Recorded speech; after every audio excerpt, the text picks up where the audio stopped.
Tips sa mga mag-asawang malayo, LDR or something, basta malayo kayo sa asawa niyo. So ito ngayon. So kami asawa ko, nag-aaway din naman kami paminsan-minsan. So nagbablakan pa nga kami.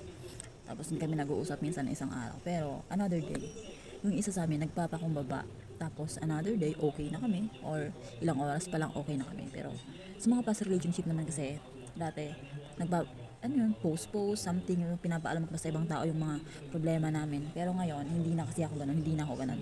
So, ang gusto ko lang sabihin na, once na nag-away kayo ng partner mo, you don't need to, spread it sa mga tao, ipaalam sa mga tao, maging pabiktim sa mga tao. Kasi at the end, kung magiging okay lang din naman kayo, kayong dalawa lang din naman yung napahiya sa mga tao, di ba? So, wala namang masama na mag-post or something. Ang gusto ko lang sabihin, so, yung sa inyong dalawa lang, hanggat kayang pag-usapan. So, pag-usapan nyo yung problema, hindi yung pinupost-post nyo pa, kailangan pa magpaawa sa ibang tao, something like that.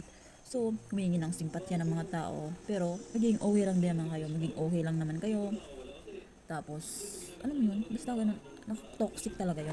Toxic na. Nakakahiya yun sa asawa mo, pati sa sarili mo. Tapos yung mga tao, pag-uusapan ka nila, promise. Pag-uusapan ka nila, yung buhay nyo, halos sa barangay nyo, ikaw na lang pag-uusapan nila. Pati yung kamag-anak mo.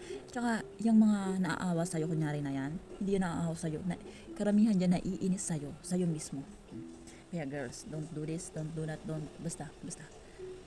Gawin nyo lang yung tama.